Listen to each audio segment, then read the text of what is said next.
Seeing that this is my hobby channel, is that a bug? Really? Oh, okay. Seeing that this is my hobby channel and not just audio, though I do have some more audio stuff coming. Got some exciting stuff on the way. Well, I don't know. It might be exciting for you. It's exciting for me. But I'm going to talk about my cameras today. And these are the cameras that I use on a, well, regular day basis anyways. The EOS M, this is a OG guy. This is the first M, and the reason for that is for Magic Lantern. It's a hack you can load into it, and essentially gives you insane video capabilities. So I just recently filmed my buddy's wedding with that because they didn't have a videographer. I had it in my pocket, and I was like, hey, let's do some filming and capture some memories for them. So it's nice to have a small little camera, and I use FD lenses with this, so I manual focus everything. It's just nice to have a small little camera that I can just shove in my man purse, or satchel, or whatever you want to call it. So the EOS M, I love this little thing. Doesn't have a viewfinder. That kind of sucks. The mics are really good, surprisingly. But yeah, again, I just kind of use it for on-the-go photo, video. It's my take everywhere with a FD, usually a 50 millimeter lens. It's fun. The EOS R. This is actually my first mirrorless camera. Not that one, surprisingly. I got that later. The EOS R is a excellent camera. I actually prefer how this feels in the hand over my R5 oftentimes, just because the body feels, I don't know, it just feels so good. I like the joystick of the R5 better. I like the wheel of the R5 better. I like the button layout of the R5 better. But that aside, I still have this camera for a reason.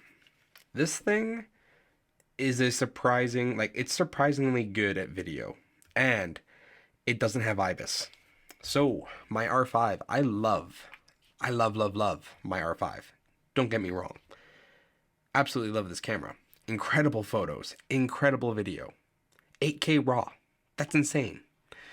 8K RAW. It was one of the first cameras to kind of bring that out in the professional hybrid scene. This thing is so cool.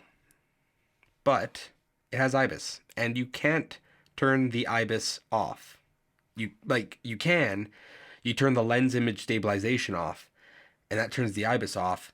But I want the lens stabilization. I just don't want the IBIS. At least with video.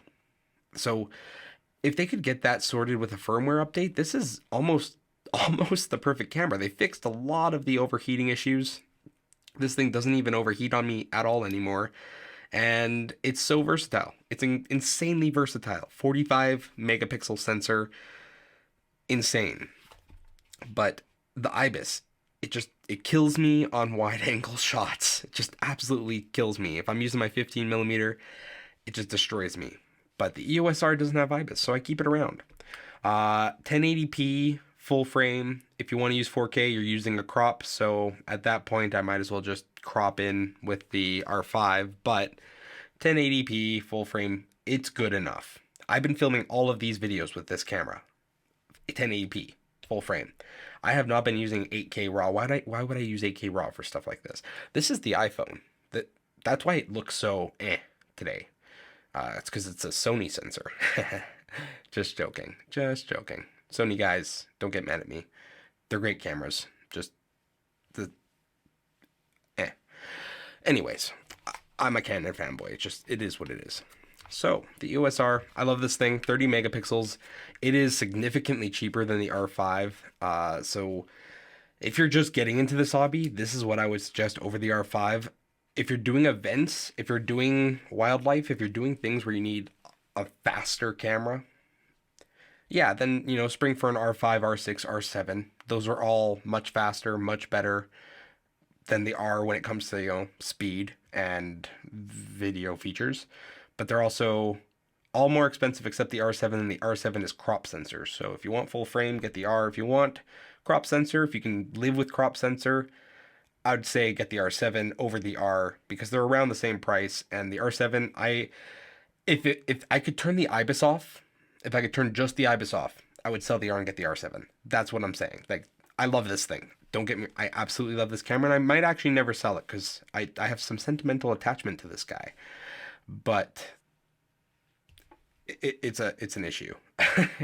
It's an issue compared, like, just the, I mean, 1080p I guess is fine. It is honestly fine. And on a full frame camera, 1080p looks a lot better than 4K with a smartphone. So there's like sensor size to be, a contributing factor, physics, because only so much light can pass through that itty bitty sensor and itty bitty lens, and a lot of light can pass through those big lenses I use and the big sensors. So I, I'm rambling. The R5, I talked a lot about the R5 already. Dual card slots is the main reason I got this camera. I was actually pretty dang happy with the R.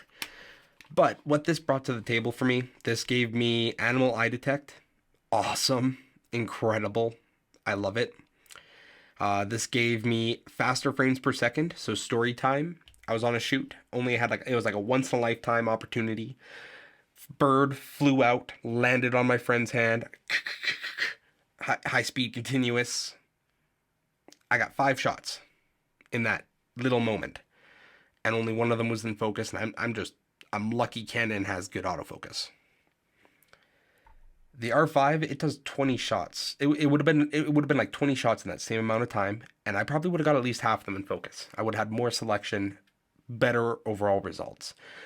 So that event is when I then was like, maybe I should get the R5. And I started doing concert photography. I started doing like event photography.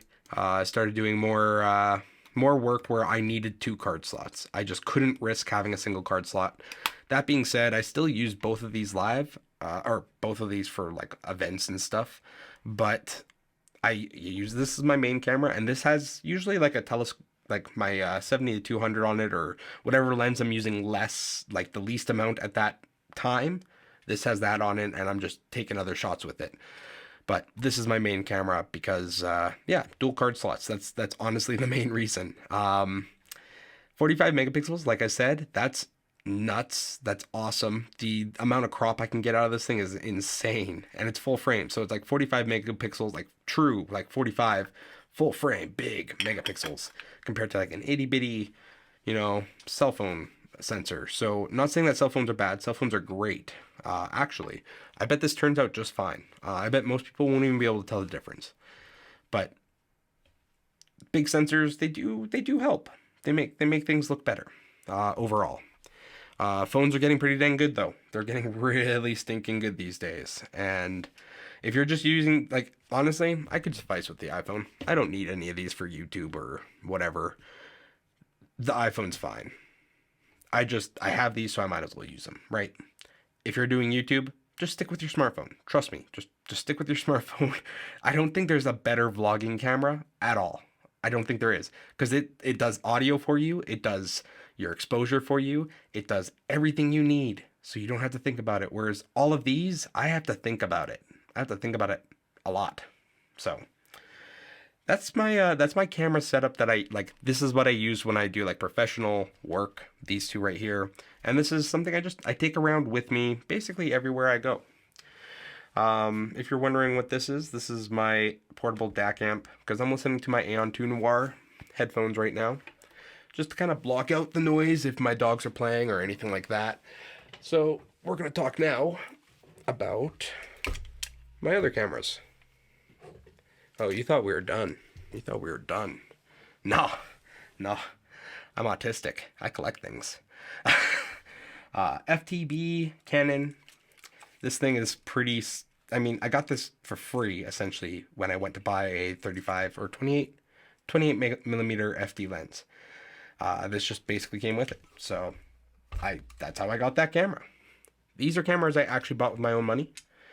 The AE1 program. I bought this camera because Canon Canada sent me a t-shirt, or not a long sleeve shirt actually, with this camera on it. And well, actually not even the program, it's like the regular AE1. I still kind of want a regular AE1 because of that. And when I got that shirt, I'm like, I want an AE1. This is an aesthetic camera. It is very pretty. So there's that. That's my Canon AE1. And this is my my prized camera. It's a lot cheaper than the R5, don't get me wrong, and even cheaper, like way cheaper. But this is a really, really cool camera. This is the Canon EF, not to be mistaken with the EF like lenses, but it's an FD film camera. But what makes this cool is that it's the only Canon film camera that has a vertical plane shutter. So the shutter is kind of like, well, it's like what we use today. So that makes this camera extremely unique. Oh yeah, that's right. The little eye thing gets stuck when you put the. There we go. So that's what makes this camera unique, and that's why I love it so stinking much. I kind of wish it was slightly better condition. It's still really good condition though. But yeah, this is one of my favorite cameras, if not my favorite camera. Like these are what I use mostly, and then this is almost permanently attached actually to this tripod unless I'm doing a gig or something. These are my cameras with one other one. My only non-Canon camera. I think it's technically a Sony, because I think Minolta got bought by Sony. Not too sure. But this is actually my favorite camera, and there's a reason for it. When I first started getting into film, like film cameras, I put it on Twitter, and I'm like, I'm just getting into this and whatever. And a lovely person, mutual follower, we just followed each other at some point in time.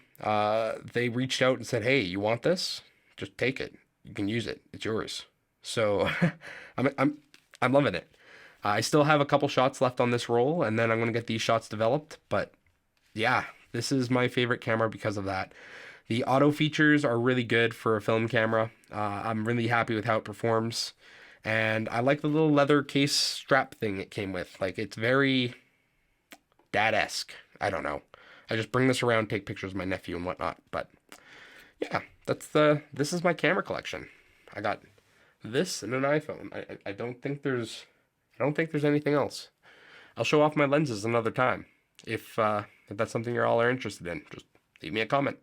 But yeah, if you have any questions about any of this stuff here, again, leave me a comment. Like these are what I use. They have the tripod mounts on them for a reason. Like these are what I'm using for professional work.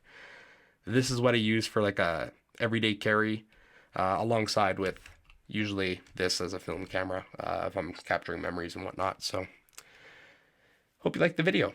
If you have any suggestions for video topics around photography, around music, audio, around, I don't know, things I'm interested in, just leave them in the comments. I'll, maybe try to make a video around it.